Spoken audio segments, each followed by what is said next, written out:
after I was diagnosed with a terminal illness. Not a single person in my family believed me. My parents mocked me with cold sarcasm. And Willow flaunted her affection with the fake young master right in front of me all day long. In my despair, I prepared to end my life, but suddenly, a stream of bullet comments appeared before my eyes. They read, "Here we go again. Male leads in death-driven storytelling are all pathetic losers, always fantasizing about using their death to punish their family and some trashy woman. What? You think dying will make them regret it? How spineless can you get? You're already dead, so what if they regret it afterward? Does that make you happy? That's the most disgusting part of death-driven storytelling." I laughed. Who said death-driven storytelling couldn't be satisfying? The next second, I wrote down a lethal curse, swallowed the talisman, and hanged myself right at the front gate of my home. When I opened my eyes again, I was floating in midair, radiating overwhelming resentment. Smiling like a vengeful spirit, the bullet comments were stunned. Wait, why does it suddenly feel like chills are crawling down my spine? If you feel chills, that's right. This is now a revenge power fantasy about a vengeful ghost. Chapter 1. Looking at my own eerie, terrifying form, I smiled from the bottom of my heart. I had really become a ghost. So, according to the usual plot, I should float in the air, watch my family cry in regret, beat their chests in grief, and then secretly feel satisfied before reincarnating. What's the point of that? I might be dying from a terminal illness, but I refuse to die for nothing. 10 years of being trafficked, how much suffering did I endure? 3 years after coming home, how many cold stares did I receive?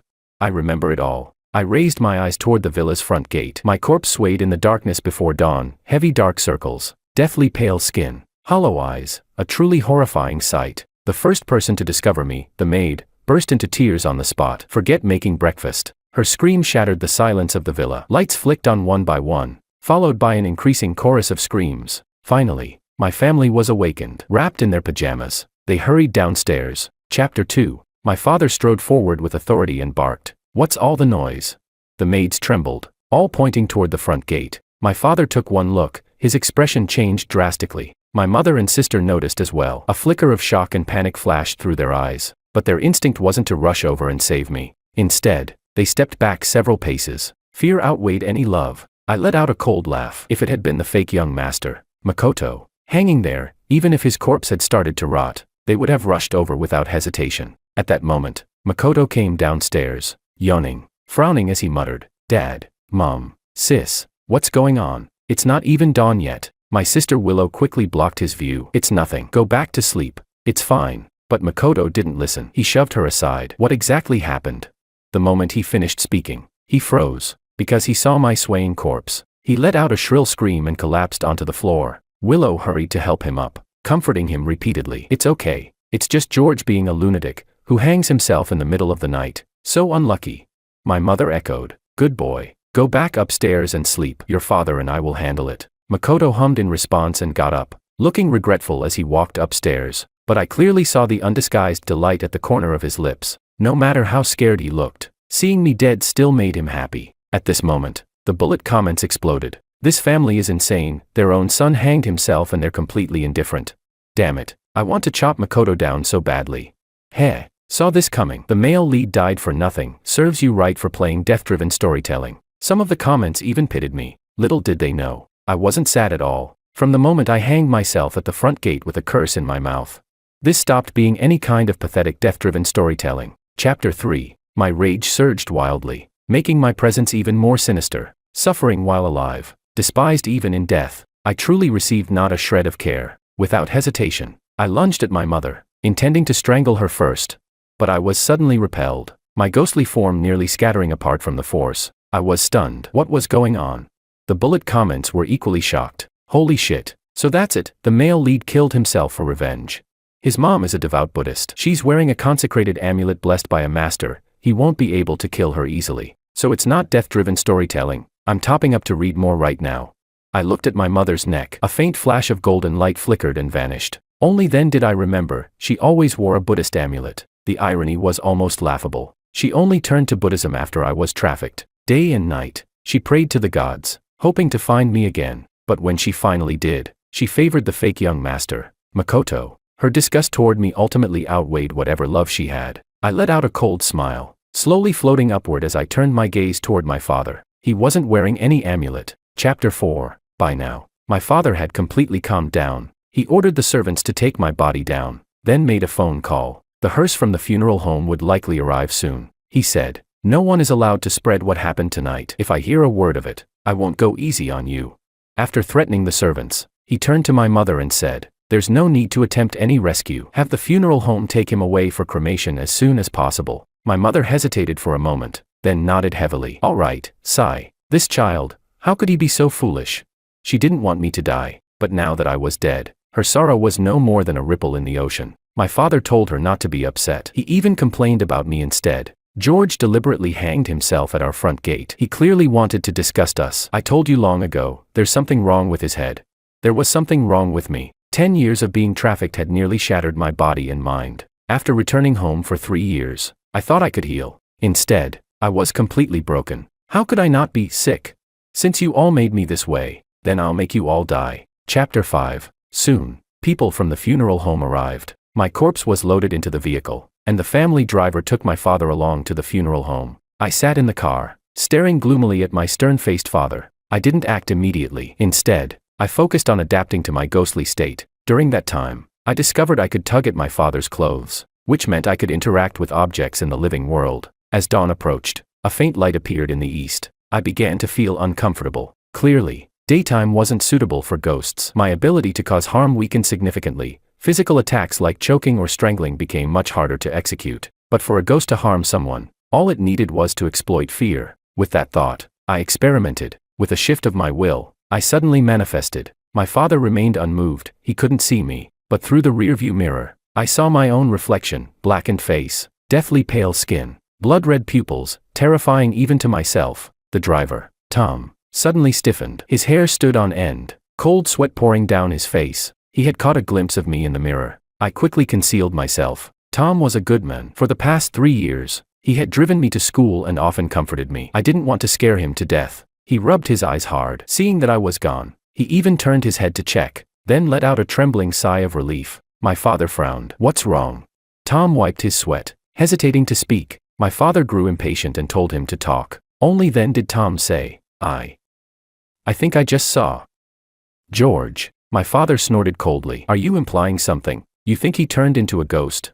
Tom didn't dare say another word. Only then did my father relax slightly. "Even if he did become a ghost, what's there to be afraid of? This is all his own doing." Tom sighed quietly and continued driving. That day, my father handled my funeral arrangements and had me cremated immediately. I watched everything coldly. Only when he returned to the company, walking alone into his office, did I reveal a chilling grin. Night fell once again. The discomfort faded. It was time for me to make my move. Chapter 6. I drifted into the office. My father was holding a glass of red wine, leisurely admiring the night view outside the floor-to-ceiling windows, as if the death of his son today was nothing more than a trivial matter. I lunged forward and clung onto his back. He didn't have any strong reaction, just frowned slightly, then rubbed his neck, feeling a bit uncomfortable. At that moment, my mother called, asking if he had finished handling the cremation. He replied, "It's done. From now on, we only have one son, Makoto." His tone was calm. My mother fell silent for a moment. A trace of desolation crept into her voice as she said,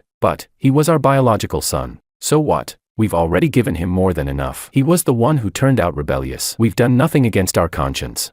My father snorted heavily. My mother had no reply and could only hang up. I narrowed my eyes, resentment surging within me like a storm. "You've given me more than enough. Then why, when I was hospitalized, could you go on vacation with Makoto without a second thought? Why, when I was bullied at school, did none of you spare even a moment to stand up for me? Why, when I placed my cancer diagnosis right in front of you, were you still busy looking at Makoto's report card?" I clenched my teeth, and suddenly manifested.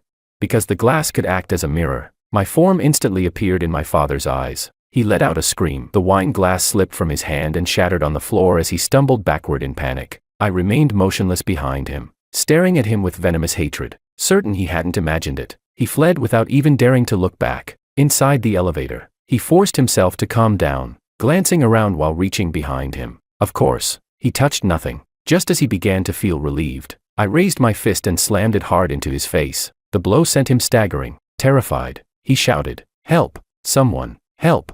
But his voice couldn't get out. I didn't stop. Punch after punch rained down. My face twisted with the exhilaration of venting years of rage. I still remembered, a year ago, in a moment of fury, I punched Makoto to the ground. In truth, he had set me up, deliberately provoking me, but that enraged my father. Blazing with anger, he had me restrained and told Makoto to return the blows tenfold. That day, I was beaten until my face was swollen and bruised, blood spilling from my mouth. Only when Makoto was satisfied did my father stop it. Now, I would return it tenfold as well. My father's face quickly swelled into something unrecognizable, and with the heavy resentment clinging to me, his entire face turned stiff, dark as charred coal. The bullet comments exploded. Holy shit, this is real revenge. His nose is completely smashed. The male lead is terrifying, but this is so satisfying. Still not enough. That old bastard deserves to die. I thought the same. He had to die. Chapter 7. In his struggle, the elevator doors opened. My father rushed into the parking lot, fled into his company car, and sped away. He thought he had escaped. Little did he know, I was sitting quietly in the back seat. When the car reached a deserted suburban road, and there were no other vehicles around, I revealed myself. This time, I appeared again through the rearview mirror, but now, my lips were split into a ghastly grin, fangs bared, my face twisted as I closed in on him. From the corner of his eye, my father caught sight of me in the mirror. The relief he had just felt vanished instantly, his soul nearly leaving his body. The car began to swerve wildly, like a leaf caught in the wind. As I drew closer and closer, he wailed in terror. Son, I was wrong, I was wrong. Don't kill me, go away, go away. Why would I leave? I lunged at him. His entire body went heavy and cold. Through the mirror, he saw my face right beside his. At last, he completely broke. Bang. The car lost control, crashing into the guardrail, spinning 5 or 6 times before flipping upside down. The frame was nearly crushed. I crouched on the ground, watching my father bleed out. He had only his last breath left. Trapped in the wreckage, he howled weakly, using all his strength to beg, George, save me, save me. He couldn't see me, but he knew I was there. I stood up and brushed off my hands. Save him? How could I? Soon, his blood ran dry, and he died in extreme pain and terror. Amid the cheering of the bullet comments, I revealed, for the first time in 3 years since returning home, a genuine smile. Chapter 8. Just as I was about to leave, my father's shattered phone rang. I tapped to answer. My mother's voice came from the other end. Old man. I don't know why, but my heart's been racing. Are you all right? Of course. My father couldn't respond. She sounded puzzled. Say something. Where are you? Still, there was no reply. The next second, Willow's voice came from the side. Mom, why are you worrying for nothing? Based on past experience, Dad's definitely in a meeting. He probably just didn't want you to worry if he didn't pick up. Stop bothering him, my mother said uneasily. But I just have a bad feeling. You're overthinking it. Willow cut in, snatching the phone. Hang up for now. Mom, you should go shopping or something. Staying at home all day is making you imagine things. I've already made plans with my friends anyway. Gotta wash off the bad luck. George, that lunatic, is seriously disgusting. My mother sighed helplessly. Go check on your father at the company first, then go have fun. Got it, Willow replied half-heartedly. She definitely wouldn't go look for him. I didn't linger any longer. I drifted toward the Mirage Night Bar, the place Willow frequented. Dear sister, you're next. Chapter 9. When I arrived at the bar, the atmosphere was already at its peak. I spotted Willow at a glance. With exquisite makeup and an arrogant expression, she sat in the most expensive booth, surrounded by a crowd of fawning men. One of them, smiling obsequiously, asked why she didn't seem very happy tonight. She rolled her eyes. I'm not unhappy. I just ran into something unlucky, totally disgusted me. The unlucky thing she was referring to was, of course, me hanging myself. In truth, even before I died, she had always considered me bad luck. Even on the first day I returned home, she called me unlucky, just because I didn't change my shoes in time and dirted the floor. She rolled her eyes to the heavens, firing off sarcastic, cutting remarks one after another. But after years of loneliness and insecurity, finally finding my family, for 3 years, I had carefully tried to please her, buying her gifts, running errands for her. Yet every single time, she would sneer coldly, get lost, you disgusting jinx. Now that I was dead, hanging right in front of them, she still thought of me as bad luck. I laughed too, 100 times more vicious than her. Then, I locked onto a man in the corner who clearly didn't fit in. He looked drained, hollow-eyed, like someone severely lacking vitality. To me, he was the perfect target. His life force was weak, making him easy to possess. Such a person wasn't easy to come across. Like a gust of wind, I drifted over and effortlessly took over his body. Meanwhile, Willow playfully brushed away a hand that had slid onto her thigh, scolding with feigned annoyance for the men to behave. The men just laughed, pinching her cheek. Then let's get rid of the bad luck for our Willow. Everyone drink up, tonight, it's all on me. Hell yeah. The crowd erupted in cheers, drinking wildly. Only I didn't drink. Instead, I pulled out a pack of cigarettes, took one, and lit it. I have now possessed this man who indulged in excessive lust. I am him. As I exhaled smoke lazily, Willow noticed me. She frowned, coughing lightly, clearly displeased. What are you doing? I replied. Can't you see? Smoking. I answered lazily, staring at her with amusement. She snapped angrily. Can't you see there are so many girls here, making us breathe second-hand smoke? Do you have any manners at all?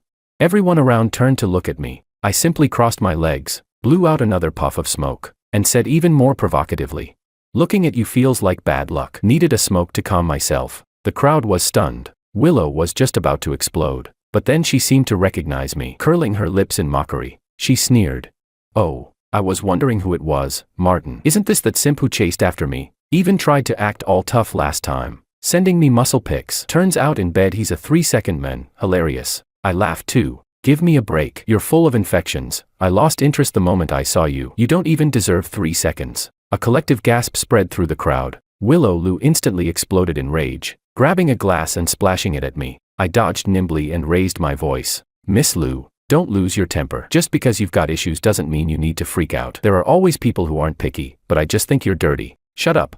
Willow raised her hand and rushed over to slap me. I didn't hold back at all. I kicked her straight to the ground, throwing the entire place into chaos. A few rich kids, having had enough of the show, stepped in to teach me a lesson. As I ran, I deliberately knocked over drinks at nearby booths, creating even bigger disorder. Willow grew even more furious, screaming hysterically, "Are you all useless? Kill him for me."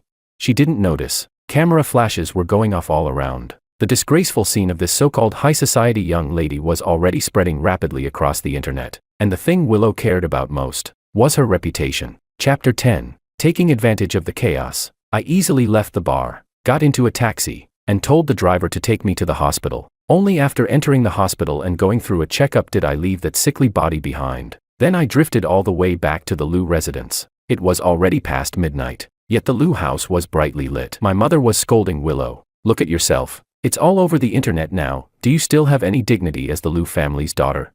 Willow Lou's face flushed red as she stared fixedly at the video on her phone. Naturally, it was footage of her losing control at the bar. She had completely lost her composure, shouting, cursing, even slapping a waiter. The person filming kept narrating. Whoa, look at this. The Lou family's daughter is going crazy. Looks like she got triggered by someone she hooked up with. Sounds like he said she's full of infections. Haha. Amid the noisy background, mocking voices rang out everywhere. Full of infections. Is that real? Hey, she's that pretty. Even if she's toxic, I'd still go for it. Bang. Willow smashed her phone onto the ground in fury, then fell backward stiffly, fainting on the spot. My mother was terrified and rushed to help her, but at that moment, the housekeeper Tom burst into the villa in the dead of night. Madam, something's wrong. Chairman Lou, he's been in a car accident. My mother's body trembled. She didn't even spare Willow another glance. Flustered, she ran out the door, only telling the maids to take care of Willow. I stared at her retreating figure. Around her neck, that faint golden glow still lingered. That amulet really was troublesome, but for now, I'd deal with Willow first. My original plan had been to anger Willow into falling ill, weakening her so I could possess her. Unexpectedly, her temper was so explosive that she fainted outright. Even better, fainting from overwhelming anger meant her life force was weakened as well. She couldn't possibly resist a vengeful spirit like me. Chapter 11. The moment I possessed her, I opened my eyes. The maids let out sighs of relief, moving to help me rest. I rolled my neck, speaking stiffly. Where's Makoto? A maid replied.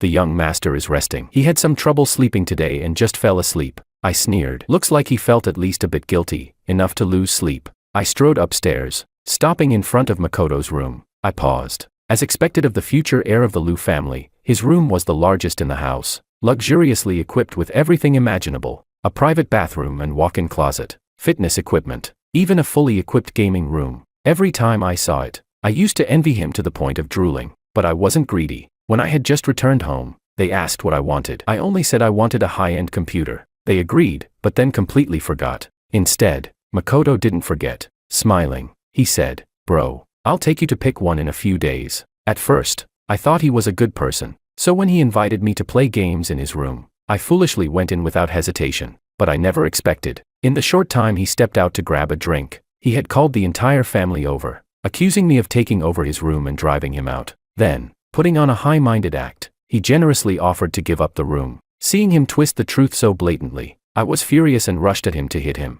But my father grabbed my collar and slammed me to the ground. No matter how I explained, no one believed me. My mother stood to the side, her expression complicated. My sister stood beside her and scolded me. Have you no shame? You haven't even changed your surname yet and you already think you're the heir? Just looking at you makes me feel unlucky, disgusting trash. I felt like I had fallen into an icy abyss. All I could do was return to my room, listening to Willow shouting orders at the servants outside. Clean everything, disinfect thoroughly. Are you all blind? Can't you keep an eye on George? From now on, he's forbidden from entering my brother's room. That was the first time I truly felt humiliation, and the first time I realized my family never loved me. Pulling myself back to the present, I rolled my neck again. I wasn't used to Willow's body, after all. It was structurally different from a man's, but as a vengeful spirit, I adapted quickly. Without another word, I kicked open Makoto's door. After 3 years, I was back. Chapter 12. Makoto was confused. He had been woken up, staring at me in a daze. Willow, what's going on? I strode forward, grabbed him, and yanked him straight off the bed. What's going on? I sneered. Your dad is dead, and you can still sleep. You're just a fake young master, yet you really think you're the heir. Just looking at you makes me feel sick, disgusting trash. I cursed while dragging him. Makoto still hadn't figured out what was happening. His head slammed against the floor, and he winced in pain. Ow, what are you doing? Seeing that worthless look on his face only made me angrier. I slapped him hard, smack, and shouted. You still dare ask me what I'm doing? Your dad is dead, get up and start mourning. That slap finally snapped him awake. He raised his hand to block me, trying to push me away, but he was facing Willow, possessed by a vengeful ghost. His strength couldn't move me at all. Gritting his teeth, he snapped. Sis, have you lost your mind? I didn't respond. I just kept slapping him. Every strike carried full force. By the time his face had swollen into a pig's head, he burst into curses. Willow, are you fucking insane? He even shouted at the servants outside. Are you all insane too? Pull her away from me. The servants exchanged uneasy glances, hesitating, too afraid to step forward. I let out a sinister grin, just about to twist Makoto's neck, when suddenly, my soul trembled. A voice echoed. Who is this? Am I dreaming? It was Willow. That wretched woman had woken up. Her consciousness was clashing with mine, thinking all of this was just a dream. She wasn't actually sick or injured, she had only fainted from anger, which gave me the chance to possess her. Now that she had regained consciousness, she was starting to push me out. Without hesitation, I got up and ran out of the room. Willow's voice continued to question me. Who are you? What are you doing? I ignored her. Then suddenly, she seemed to realize something. George? My footsteps paused for a moment. Her voice rose sharply as she shouted. George, you bastard, get out of my dream. She couldn't understand what was happening, so she could only explain it as a dream, believing I had invaded it. I looked up. The rooftop was just ahead. No rush. Chapter 13. I rushed all the way up to the rooftop in one breath. Our luxurious villa had a full 7 floors. Falling from the top meant certain death. In one swift motion, I vaulted over the railing and stood at the edge, staring straight down at the ground below. Willow, who thought this was a dream, snapped fully awake. I could feel her body trembling violently. My soul wasn't faring well either. I was being burned by the living body, on the verge of being expelled, but I endured the discomfort, grinning as I said, Sis, you're not dreaming. You'll be seeing me very soon. Willow's body shook like a leaf. She screamed in sheer terror. George, what are you doing? What's happening? By now, chaos had erupted downstairs. Under the bright lights, all the servants saw me standing at the rooftop's edge. Makoto, his face still swollen, stood below, shouting up at me. Willow, have you lost your mind? Don't jump. But Willow didn't want to jump. The more control she regained over her body, the more she could feel the terror of the height. Her voice trembled as she shouted. George, step back, step back. She was still shouting, but her voice was already shaking. I lifted one foot into the air, smiling as I said, Sis, weren't you always so sharp-tongued? Didn't you always tell me to just jump off a building and die? So, I've decided to do exactly that. In this family, the one who despised me the most had always been Willow. There were 2 words she used that I would never forget. Jinx, and jump off a building. Every time she saw me, she called me a jinx. Whenever she was angry, she told me to go jump and die. I remembered that time I was hospitalized. The whole family was out traveling. All I did was say during a video call that my stomach hurt so badly I wanted to die. Willow got annoyed, saying I was ruining her mood, telling me that if I wanted to die, I should just jump off a building and stop bothering them. And now, I was really about to step off. Controlling Willow's body, I moved outward inch by inch. Willow screamed in panic, her voice shifting from anger to pleading, and finally to sobbing uncontrollably. Through choked sobs, she begged, "George, I know I was wrong. I really know I was wrong. Please, don't jump. Please step back, please." My tone remained calm, my face expressionless. "No, you don't know you were wrong. You just know that you're about to die." With the final step, amid Willow's piercing scream, amid the horrified cries from below, I plunged headfirst down. Blood splattered everywhere. Her skull burst like a smashed watermelon. Tonight, the night was truly beautiful. Chapter 14. The Liu family was in complete chaos. Makoto was so frightened he was almost in a daze. He sat on the sofa, trembling, his fingers stiff as he tried to call his parents, but no one answered. I originally planned to take the opportunity to finish him off, but when I thought of my mother's Buddha amulet, I held back for now. I needed to set something up, get rid of that amulet first. At daybreak, my mother rushed back in a panic. Willow's body was already covered with a white sheet. Filthy blood was everywhere, and the stench of iron filled the air. Most of the maids in the villa had fled, because Willow had looked like she was possessed last night. The Liu family was haunted. When my mother saw the white sheet, she froze on the spot. She didn't even dare to approach. It wasn't until Makoto staggered out, trembling, and stammered, "Mom." "Willow, she." He couldn't finish, but my mother had already guessed something. In disbelief, she moved forward step by step, her body shaking, and after struggling for a long time, she finally lifted a corner of the sheet. Then she saw Willow's shattered, mangled body. My mother let out a piercing scream and nearly fainted on the spot. Makoto had never been particularly brave. He could barely handle himself, let alone comfort her. My mother wailed, "Willow, what happened to you? Old Liu died in a car accident, and now you too. Oh heavens, why are you doing this to us? Why?" I smiled from the side, because heaven is merciful. She cried for a long while before finally calling someone to handle the aftermath. When Willow's body was taken away, my mother seemed as if her soul had been hollowed out. She sat on the ground blankly, tears silently streaming down her face. By now, Makoto had calmed down a little. After learning that his father had also died, he thought things over, goosebumps rising on his skin. Before speaking, he said, "Mom, a lot of the maids are terrified. They're saying our house is haunted. I think it might be true. Especially my sister, she was too strange. She slapped me so many times, then jumped off the building. She didn't say a word, and she was even smiling when she jumped." Hearing this, my mother shuddered. She regained a bit of her composure, but fell into deep thought. After a long pause, her voice hoarse, she murmured, "Could it be? George has come back." Chapter 15. The moment my mother said that, Makoto jolted in fright. He had actually guessed it too, but didn't dare say it out loud. All he could do was glance fearfully toward the villa entrance, as if I were still hanging there. My mother said, It's okay, we'll go find a priest to take a look." She took a deep breath and was about to take Makoto out. She was almost certain by now, it was me causing all of this. Just as they were about to step out the door, I raised my hand and waved it. A gust of cold wind swept through, and the front door slammed shut with a loud bang. My mother and Makoto screamed in terror and stumbled back toward the sofa. I exerted force again, sealing all the windows. Now, the villa had become a completely enclosed haunted house. Makoto was as timid as a mouse. He completely broke down on the spot. "Help! Murder! Help!" His voice echoed through the empty villa, but not a single sound reached outside. My mother was much calmer. She wiped the cold sweat from her forehead, looked around, and spoke in a trembling voice. "George, my child, is that you?" I felt like throwing up every time she called me that. It made my stomach churn. I summoned a mirror and wrote a few blood-red words on it. "Take off the amulet." Then I tossed the mirror at my mother's feet. The sudden appearance of the mirror startled them again. When they saw the words, my mother realized something. She immediately clutched the amulet tightly in her hand. She was quite clever. She grasped the key point right away and said to Makoto, "Makoto, I understand now. He can't harm us. We have the amulet protecting us. It's been blessed by a master. It can keep us safe." Makoto was overjoyed. His hands stopped shaking, his legs steadied, and he immediately stepped in front of my mother. "Mom, don't be afraid. I'll protect you."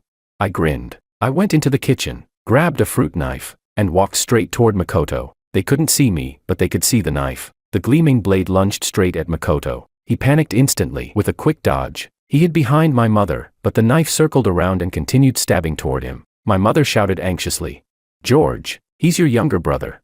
"Your younger brother, my ass." I sped up and drove the knife straight into Makoto's butt. His backside burst open, blood spilling everywhere. Terrified, he scrambled wildly toward the stairs. I chased after him with the knife and gave his other side a stab as well. He howled like a ghost in agony and ran back toward my mother. My mother, both shocked and terrified, kept trying to persuade me to stop, but suddenly she cried out in pain. Makoto had yanked the amulet right off her neck. I nodded in satisfaction. Makoto, you're quite clever. Chapter 16. Mom, let me wear it. Makoto grabbed the amulet and put it on, still shaken as he clutched his injured backside. My mother was terrified, but she didn't try to take the amulet back, so I turned the knife toward her. Still avoiding anything fatal, I stabbed wherever it wouldn't kill her, her butt, her thighs, her back. She screamed in pain, retreating again and again behind Makoto. When she could no longer endure it, she reached out for the amulet. Makoto, let Mom wear it.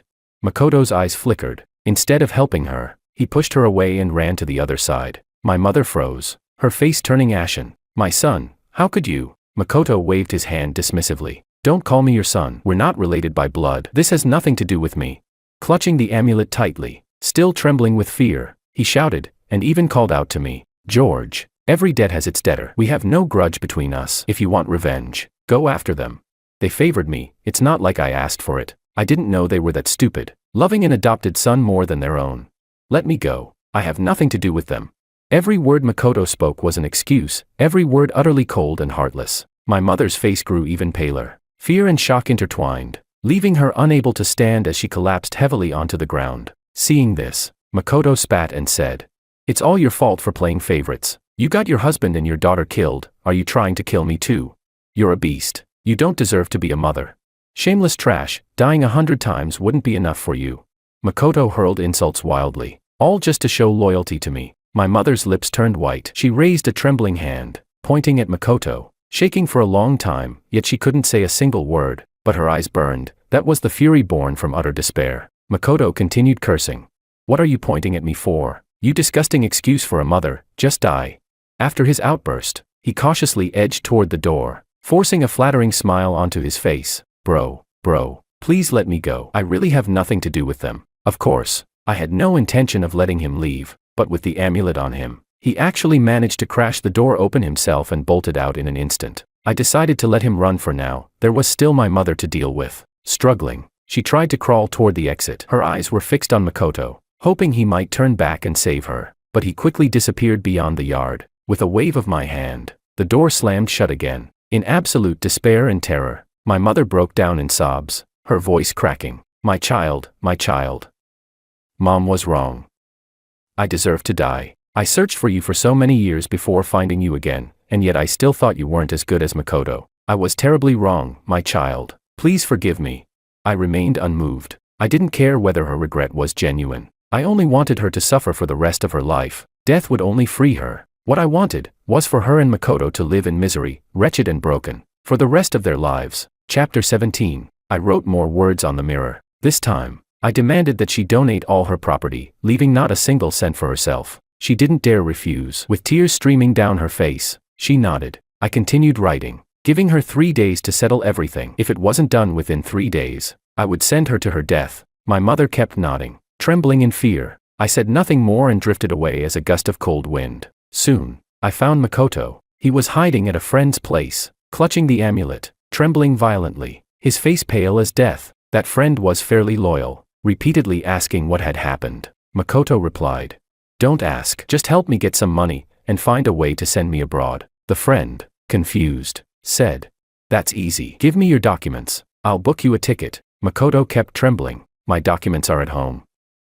I can't go back. Think of another way. The friend thought for a moment. Then I'll go get them for you. Makoto opened his mouth as if to say something, hesitated, but still nodded in agreement. He was truly rotten, but I was no longer at home, and neither was my mother. So the friend easily retrieved Makoto's documents. Makoto was overjoyed. He finally stopped shaking. He immediately borrowed money from him and even asked for a few bodyguards to escort him to the airport. The friend agreed to everything and even personally sent him there. But the moment Makoto arrived at the airport, he didn't look back. He briskly boarded the plane. However, the instant he stepped into the cabin, he let out a pig-like scream, because every single face he saw was mine. Of course, this was just an illusion I created for him. When all the passengers turned their heads to look at him in unison, he completely broke down, stumbling and scrambling as he fled the plane. No one could stop him. He ran all the way into the airport restroom, hiding inside a stall, trembling uncontrollably. I floated right beside him. smiling as I waited. When he finally stepped out and faced the mirror, I appeared beside him at just the right moment. He screamed again and bolted for the door. In a cold,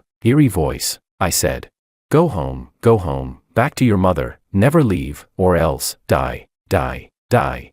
Makoto froze. The overwhelming terror made his entire body convulse. In the end, he foamed at the mouth and collapsed unconscious in the restroom. His face just happened to land straight into a mop. Chapter 18. 3 days later, I returned home once again. My mother was on the verge of collapse, but she forced herself to stay composed as she signed donation agreements with a group of people. The company shares, properties everywhere, luxury cars under her name, anything of value was liquidated and donated away. With the pillar of the family, Father Liu, dead, the Liu family had fallen into the abyss overnight. After seeing the guests off, my mother covered her face and broke down in tears, almost as if her soul had left her body. She had enjoyed a lifetime of comfort. Now, at last, it was her turn to suffer, and to make sure she wouldn't feel lonely in that suffering, I had already made arrangements. The door opened. A listless Makoto walked in. After fainting that day, he had been lying in the hospital for 3 days and was only discharged today. The moment he got out, he rushed home, afraid that if he didn't, I would come for his life.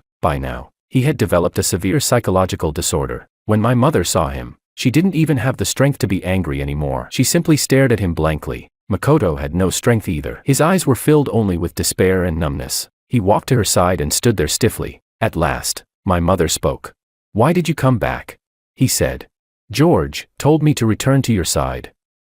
Mom, I'm still your son. Hearing this, my mother froze for a long moment. Then she grabbed her hair desperately and let out a wail. It was the howl of a wounded beast. Clearly, she had understood my intention. I wanted them to stay together forever. A bond they could never break. A shackle that would bind this mother and son for all eternity. Chapter 19. Half a year later, after traveling across the country, I returned home. This journey had been wonderful. Even though I was just a ghost, I had finally fulfilled a long-held wish. In the past, their family of 4 had traveled together countless times, while I had nothing. Now, free and unrestrained, I had truly enjoyed myself. Humming a tune, I returned home. The villa had been renovated, and new people had already moved in. Clearly, that mother and son were long gone. I searched all over the city and finally found them in a garbage dump in the old district. They were filthy and disheveled, hunched over, one dragging a sack of trash, the other rummaging through garbage bins. People nearby pointed at them and said, "Those 2 lunatics are back picking through trash for food again. They've got working hands and feet, why not do something decent? Come on, they're pitiful too. Last time I threw away a bag of feces, and they fought over it like it was something valuable. In this day and age, to end up like this, it's unbelievable. It's like seeing a ghost." Their voices were loud, and every word reached the mother and son, especially that last phrase, seeing a ghost. Makoto stopped rummaging through the trash. He began to tremble. Then, grabbing a broken bottle, he turned and stabbed toward his mother. "It's all your fault, you disgusting excuse for a mother." He roared and cursed. The jagged glass quickly stained with blood, but his mother showed no reaction. Instead, her gaze drifted, her expression dazed, as she stared in my direction. Our eyes met. Suddenly, she raised her hand and waved. "George, my child."